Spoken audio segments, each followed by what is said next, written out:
दोस्तों एक बार फिर से हम आपके लिए RRB isolated categories form fill up 2026 apply online process की अपडेट लेके आ चुके हैं।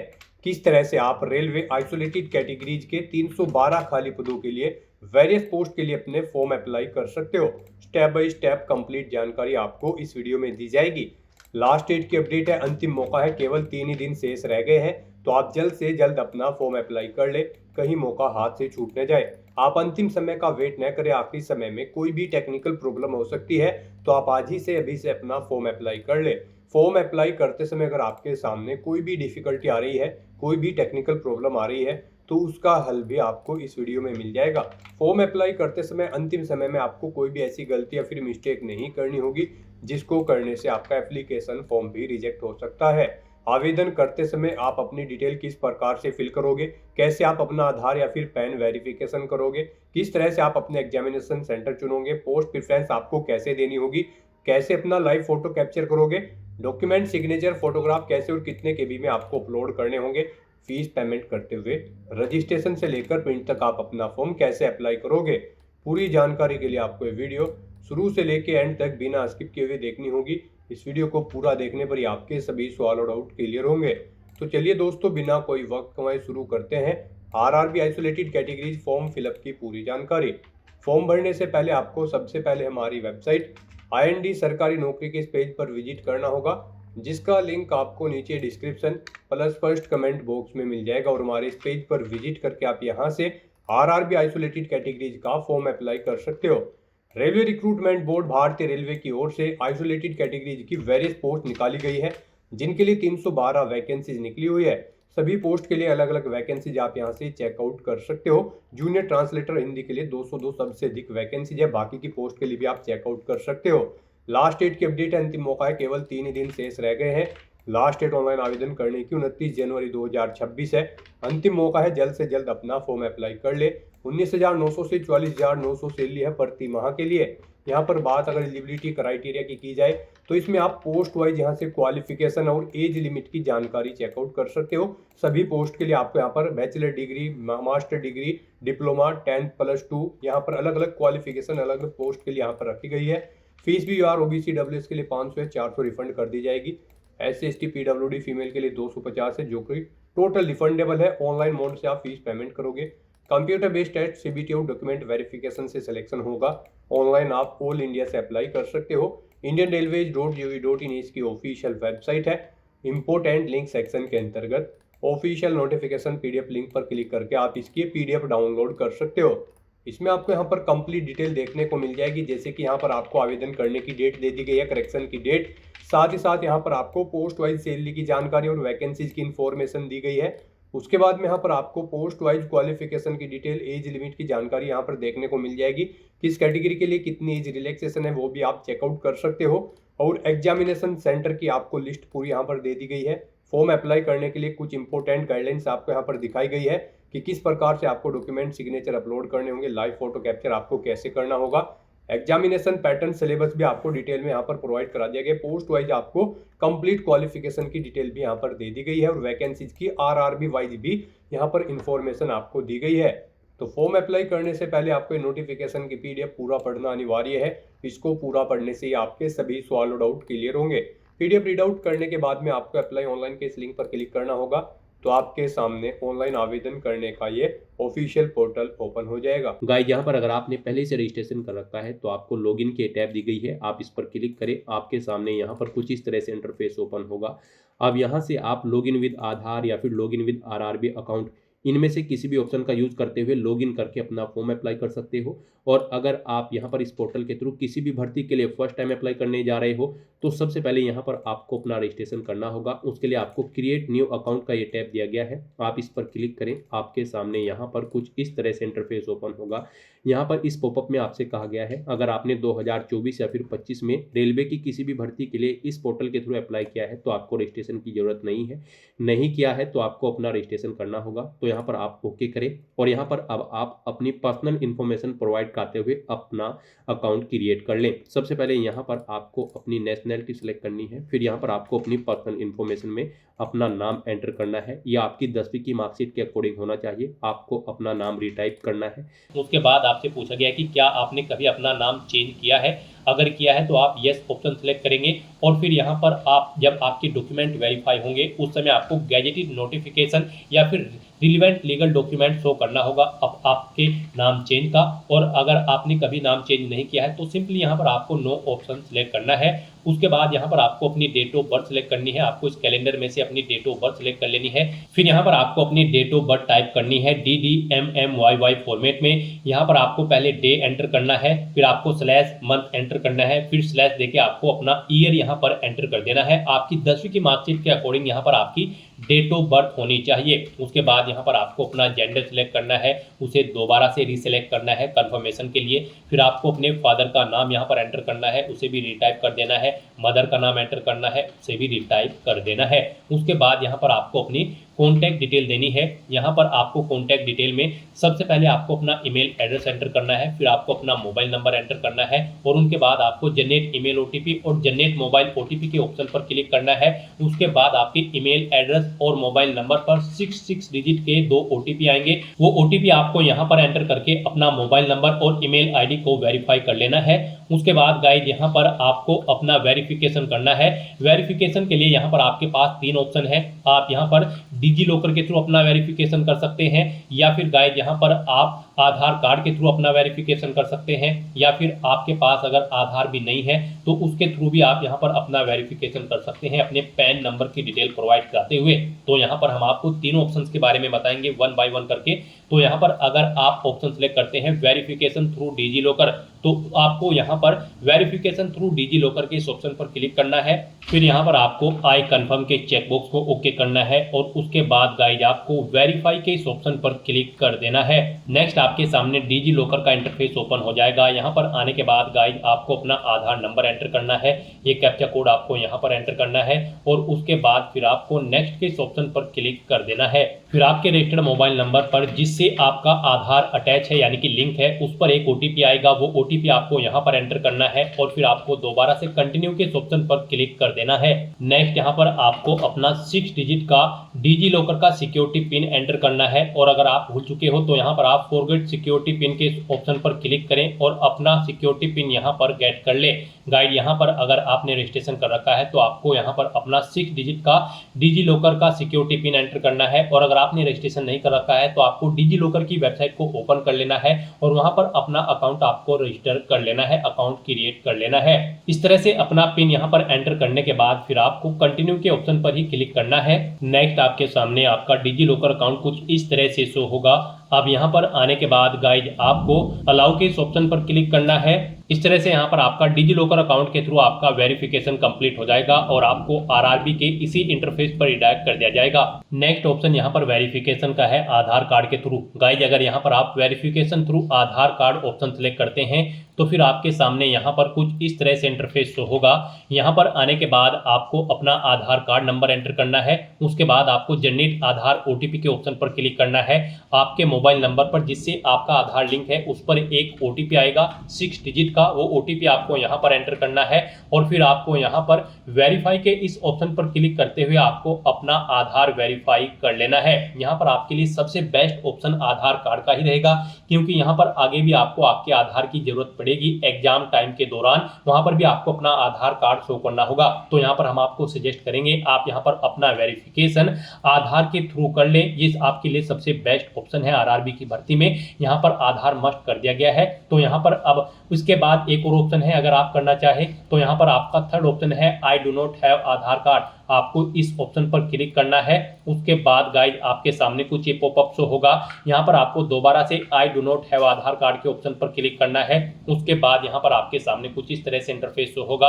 आप यहाँ पर इस चेकबॉक्स को ओके करें। उसके बाद यहाँ पर आप अपनी कोई वैलिड प्रूफ ID सिलेक्ट करें। पैन कार्ड यहाँ पर केवल आपको ऑप्शन दिया गया है। उसके बाद यहाँ पर आपका जो नाम पैन पर आधारित है वो नाम यहाँ पर आप एंटर करें, अपनी डेट ऑफ बर्थ इस कैलेंडर में से सिलेक्ट करें, अपना पैन नंबर यहाँ पर आप एंटर करें, उसके बाद किस अथॉरिटी ने आपको इशू किया है उसका नाम आपको देना है, प्लेस ऑफ इशू यहाँ पर आपको देना है, और उसके बाद फिर आपको प्रोसीड के ऑप्शन पर क्लिक करके इस थर्ड ऑप्शन के थ्रू भी आप अपना वेरिफिकेशन यहाँ पर कंप्लीट कर सकते हो। तो इनमें से आपको कोई भी ऑप्शन यूज करते हुए अपना वेरिफिकेशन कर लेना है, ये मस्ट है। ये पूरी वेरिफिकेशन की प्रोसेस हमने आपको बता दी है, इनमें से किसी का भी यूज करते हुए आप अपना वेरिफिकेशन कर सकते हैं। हम आपको एक बार फिर से बता दें, आप यहाँ पर आधार कार्ड के थ्रू अपना वेरिफिकेशन करें, आपके लिए बेस्ट रहेगा। तो यहाँ पर किसी भी ऑप्शन के थ्रू वेरिफिकेशन करने के बाद आपको इस चेकबॉक्स को ओके करना है, I confirm that I am 18 year old या फिर ओल्डर, यानी कि मेरी आयु यहाँ पर 18 साल हो चुकी है या फिर इससे अधिक। आपको इस चेकबॉक्स को ओके करना है। ये डिटेल आप यहाँ पर इस पर क्लिक करके सुन भी सकते हो। और फिर गाइस यहाँ पर आपको अपना पासवर्ड क्रिएट करना है। यहाँ पर आपका पासवर्ड अल्फा न्यूमेरिक फॉर्मेट में होना चाहिए। मींस आपके पासवर्ड में एक अपर केस कैरेक्टर, एक लोअर केस कैरेक्टर, एक इंटीजर नंबर और एक स्पेशल कैरेक्टर जैसे कि @ या फिर डॉलर होना चाहिए। तो इस फॉर्मेट में आपको अपना पासवर्ड क्रिएट करना है। ये एग्जाम्पल हमने आपको दिखाया है। वही पासवर्ड आपको यहाँ पर कंफर्म पासवर्ड फील्ड में एंटर करना है। I am not a robot के इस चेकबॉक्स को ओके करना है। और फिर गाइस आपको यहाँ पर preview and create an account के इस ऑप्शन पर क्लिक करके अपना अकाउंट क्रिएट कर लेना है।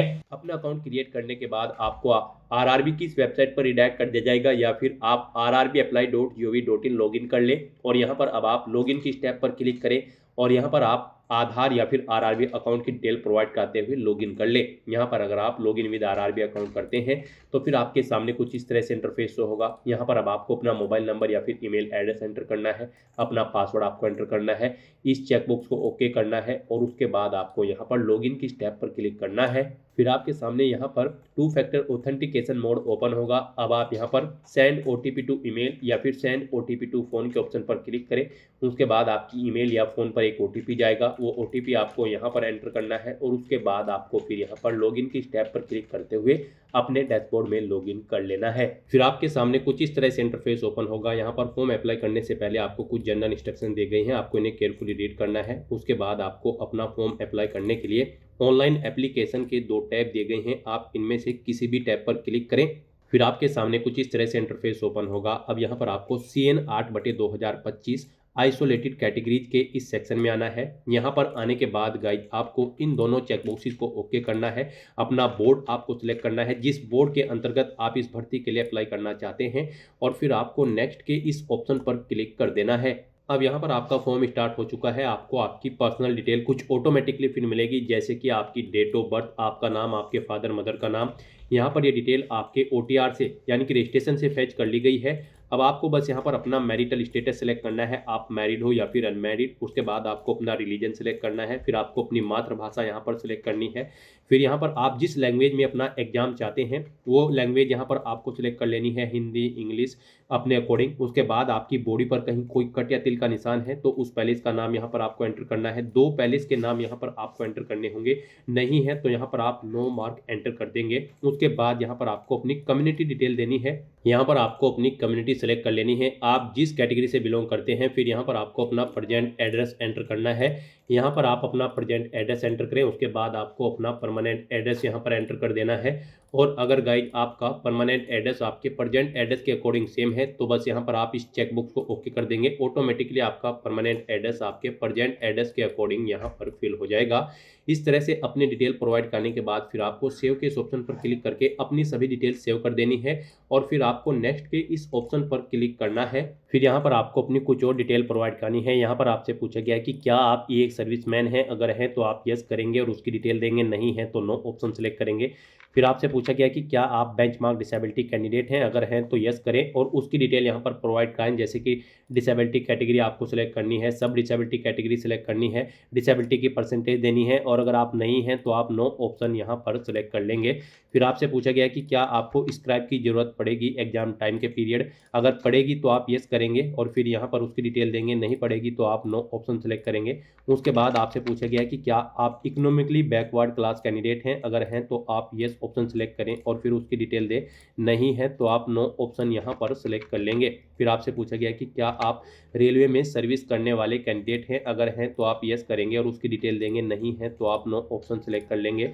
फिर यहाँ पर आपसे पूछा गया है कि क्या आप करंट में किसी डिपार्टमेंट या फिर ऑर्गेनाइजेशन में कार्यरत है, अगर हैं तो आप यहाँ पर ऑप्शन सेलेक्ट करें, नहीं तो आप नॉट एप्लीकेबल ऑप्शन सेलेक्ट करेंगे। फिर यहाँ पर आपको अपनी बैंक डिटेल देनी है, यहाँ पर आपको बैंक अकाउंट होल्डर का नाम देना है, फिर यहाँ पर आपको अपना बैंक अकाउंट नंबर एंटर करना है, उसे एक बार फिर से यहाँ पर एंटर करके कंफर्म कर लेना है। फिर यहाँ पर आपको अपने बैंक का IFSC कोड एंटर करना है, कंफर्म के इस ऑप्शन पर क्लिक करना है और फिर यहाँ पर आपको आपके बैंक का नाम और उसका एड्रेस ऑटोमेटिकली आपके IFSC कोड से फैच करके शो कर दिया जाएगा। इस तरह से अपनी बैंक की डिटेल और बाकी की ये सभी डिटेल्स प्रोवाइड करने के बाद फिर आपको यहाँ पर सेव के इस ऑप्शन पर क्लिक करके अपनी डिटेल सेव कर देनी है और उसके बाद आपको नेक्स्ट के इस ऑप्शन पर क्लिक करना है।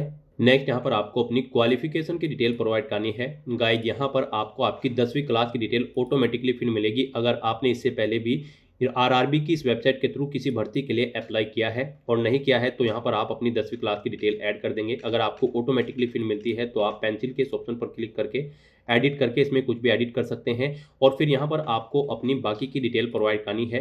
यहाँ पर 10वीं क्लास के बाद आपने जो भी क्वालिफिकेशन कर रखी है वो आप यहाँ पर सेलेक्ट करेंगे और उसकी डिटेल यहाँ पर आप 1 बाय 1 करके प्रोवाइड कराएंगे। 10वीं के बाद आपको 12वीं क्लास की डिटेल देनी है, फिर आपके पास बैचलर डिग्री है या फिर मास्टर डिग्री है या फिर डिप्लोमा है तो उसकी डिटेल यहाँ पर आपको 1 बाय 1 करके प्रोवाइड करनी होगी। आप यहाँ पर चेकआउट कर सकते हो कि किस पोस्ट पर अप्लाई करने के लिए क्या आपकी क्वालिफिकेशन रिक्वायर्ड है। जैसे कि अगर आप चीफ लॉ असिस्टेंट की पोस्ट के लिए अप्लाई करते हैं तो आपके पास बैचलर डिग्री होनी चाहिए लॉ के अंतर्गत और आपको 3 साल का एक्सपीरियंस होना चाहिए। आयु सीमा आपकी 18 से 40 यहाँ पर इस पोस्ट के लिए रखी गई है। और अगर आप पब्लिक प्रोसिक्यूशन की पोस्ट के लिए अप्लाई करते हैं तो आपके पास बैचलर डिग्री होनी चाहिए लॉ के अंतर्गत किसी वेल रिकॉग्नाइज्ड यूनिवर्सिटी से और आपको 5 साल की प्रैक्टिस भी होनी चाहिए। और गाइज अगर आप जूनियर ट्रांसलेटर हिंदी की पोस्ट के लिए अप्लाई कर रहे हैं तो आपके पास मास्टर डिग्री होनी चाहिए हिंदी या फिर इंग्लिश लैंग्वेज में, या फिर आपके पास ग्रेजुएशन में हिंदी या फिर इंग्लिश एक सब्जेक्ट के तौर पर होना चाहिए, या फिर यहाँ पर आपके पास मास्टर डिग्री होनी चाहिए किसी भी सब्जेक्ट के अंतर्गत और हिंदी या फिर इंग्लिश मीडियम में आपके पास यहाँ पर हिंदी या इंग्लिश एक सब्जेक्ट के तौर पर होना चाहिए ग्रेजुएशन में।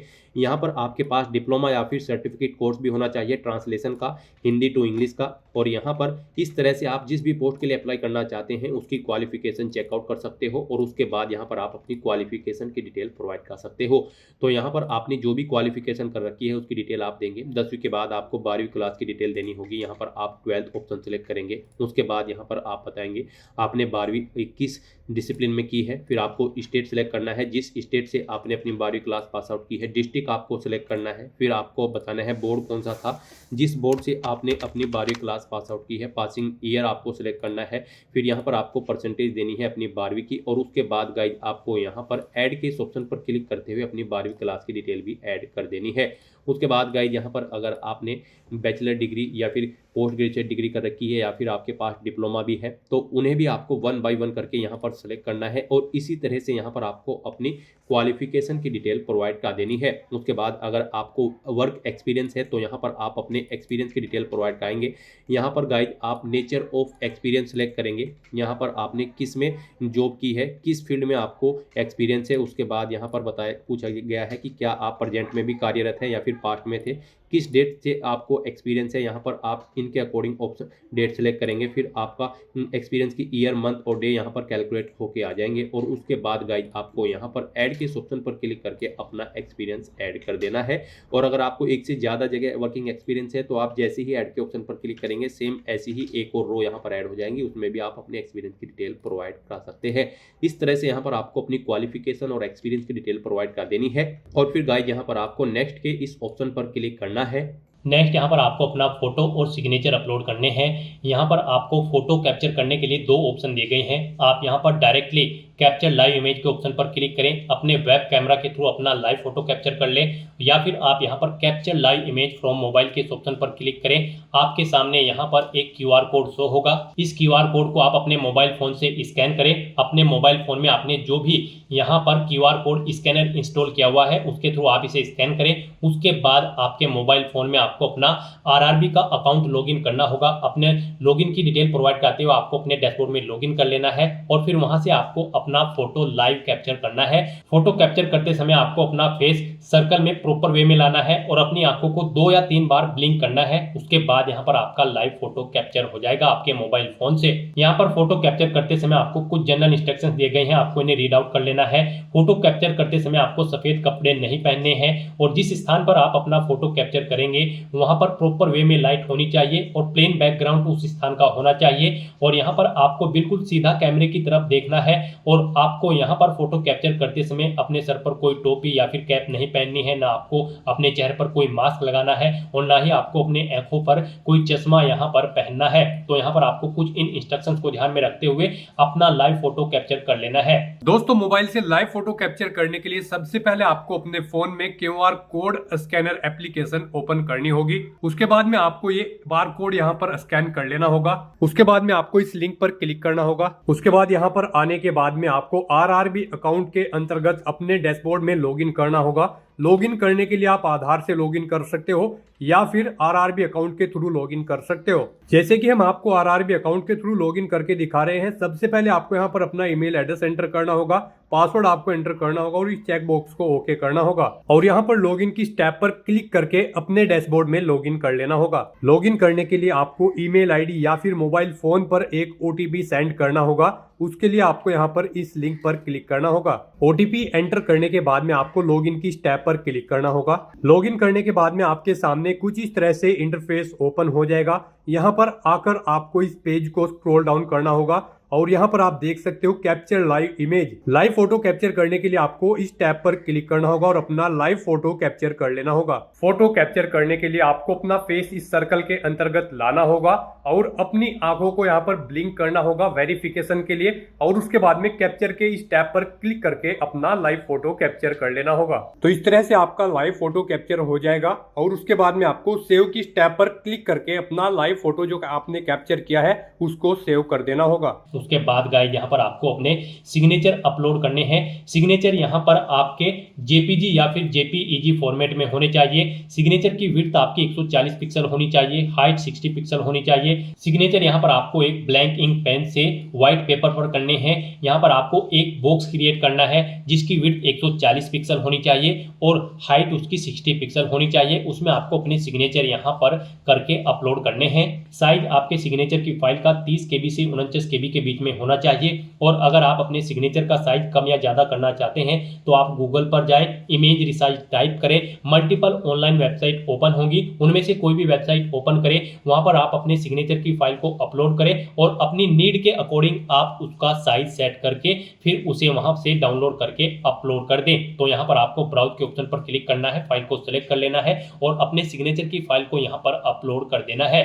तो इस तरह से यहाँ पर आपका लाइव फोटो कैप्चर हो जाएगा और सिग्नेचर आपके अपलोड हो जाएंगे। उसके बाद आपको इस पेज को नीचे स्क्रॉल डाउन करना है और फिर गाइस आपको सेव के ऑप्शन पर क्लिक करके अपना फोटो सिग्नेचर यहाँ पर सेव कर देने हैं और उसके बाद फिर आपको नेक्स्ट के ऑप्शन पर क्लिक कर देना है। नेक्स्ट यहाँ पर आपको अपनी पोस्ट और जोन की प्रेफरेंस देनी है। यहाँ पर पीछे अब तक आपने जो डिटेल प्रोवाइड कराई है उसके अकॉर्डिंग आपकी एलिजिबिलिटी के अकॉर्डिंग पोस्ट और जोन्स की लिस्ट यहाँ पर आपको शो कर दी गई है। यहाँ पर आप जिस भी पोस्ट और जोन को जिस नंबर पर प्रेफरेंस देना चाहते हैं उसके सामने आप प्लस के ऑप्शन पर उसी नंबर पर क्लिक करें और यहाँ पर सेकंड कॉलम में उन्हें 1 बाय 1 करके आप ऐड कर दें। यहाँ पर आप जिस भी पोस्ट और यूनिट को जिस नंबर पर प्रेफरेंस देना चाहते हैं उस नंबर पर क्लिक करके उसे यहाँ पर आप ऐड कर दें। फिर आपको इस चेकबॉक्स को ओके करना है, डिक्लेरेशन सेक्शन में आना है, I have be declare that, इस चेकबॉक्स को ओके करना है, यहाँ पर अपना पहले से एंटर करना है और उसके बाद गाइज आपको यहाँ पर सेव के ऑप्शन पर क्लिक करके अपनी डिटेल सेव कर देनी है और उसके बाद फिर आपको यहाँ पर प्रीव्यू एप्लीकेशन के ऑप्शन पर क्लिक कर देना है। फिर यहाँ पर आपको आपके एप्लीकेशन फॉर्म का पूरा प्रीव्यू शो कर दिया गया है। आपको सभी डिटेल्स केयरफुली चेकआउट करनी है, पेज को नीचे स्क्रॉल डाउन करना है, इस चेकबॉक्स को ओके करना है। कहीं पर कोई मिस्टेक है तो आप एडिट के इस ऑप्शन पर क्लिक करके एडिट कर सकते हैं, नहीं तो यहाँ पर बस गाइड अब आपको सबमिट के इस ऑप्शन पर क्लिक कर देना है। नेक्स्ट यहाँ पर आपको अपना फीस पेमेंट करना है। यहाँ पर आपको आपकी कैटेगरी के अकॉर्डिंग एप्लीकेशन फीस का अमाउंट शो कर दिया जाएगा। रिजर्व कैटेगरी कैंडिडेट के लिए यहाँ पर 250 रुपये फीस है और अनरिजर्व कैटेगरी कैंडिडेट के लिए 500 रुपये फीस है। इसमें से इनको 400 रुपये फीस रिफंड कर दी जाएगी और रिजर्व कैटेगरी कैंडिडेट की सभी फीस यहाँ पर आपको रिफंड कर दी जाएगी। लेकिन यहाँ पर फॉर्म कंफर्मेशन के लिए आपको अभी अपना फीस पेमेंट करना है तो उसके लिए गाइस यहाँ पर अब आपको पे विद SBI ई पे के इस ऑप्शन पर क्लिक करना है और प्रोसीड करते हुए आपको यहाँ पर फीस पेमेंट के इंटरफेस पर आ जाना है। यहाँ पर आप debit card, credit card, net banking, UPI या फिर वॉलेट के माध्यम से अपना फीस पेमेंट कर सकते हो। यूपीआई यहाँ पर आपके लिए सबसे बेस्ट और इजी ऑप्शन रहेगा। आप यूपीआई के इस ऑप्शन पर क्लिक करें। यूपीआई में भी फीस पेमेंट करने के लिए आपके पास दो ऑप्शन है। आप अपनी यूपीआई आईडी एंटर करें, वैलिडेट यूपीआई आईडी के ऑप्शन पर क्लिक करते हुए अपना फीस पेमेंट कर दें, या फिर गाइस यहाँ पर आप यूपीआई क्यूआर के इस ऑप्शन पर क्लिक करें, फिर यहाँ पर पे नाउ के ऑप्शन पर क्लिक करें। ये क्यूआर कोड आप अपने यूपीआई एप्लीकेशन से स्कैन करें और अपना फीस पेमेंट कर दें। सक्सेसफुली फीस पेमेंट करने के बाद यहाँ पर आपके एप्लीकेशन फॉर्म की सभी टास्क कंप्लीट हो जाएगी और आपका फॉर्म सबमिट हो जाएगा। उसके बाद आपको अपने एप्लीकेशन फॉर्म का एक हार्ड कॉपी प्रिंट आउट ले लेना है फ्यूचर यूज के लिए, फ्यूचर रेफरेंस के लिए, और फिर आप अपने डैशबोर्ड में भी जाकर चेकआउट कर सकते हो कि आपका फॉर्म सक्सेसफुली सबमिट हो चुका है या फिर नहीं। तो दोस्तों ऐसे आप आरआरबी आइसोलेटेड कैटेगरीज की इस भर्ती के लिए अपने फॉर्म अप्लाई कर सकते हो बिना कोई मिस्टेक किए हुए। आज की इस वीडियो में बस इतना ही। आई होप ये वीडियो आपको पसंद आई होगी। अगर पसंद आई हो तो इसे लाइक और शेयर करें। चैनल पर नए हो तो इसे सब्सक्राइब कर लें। Thanks for watching.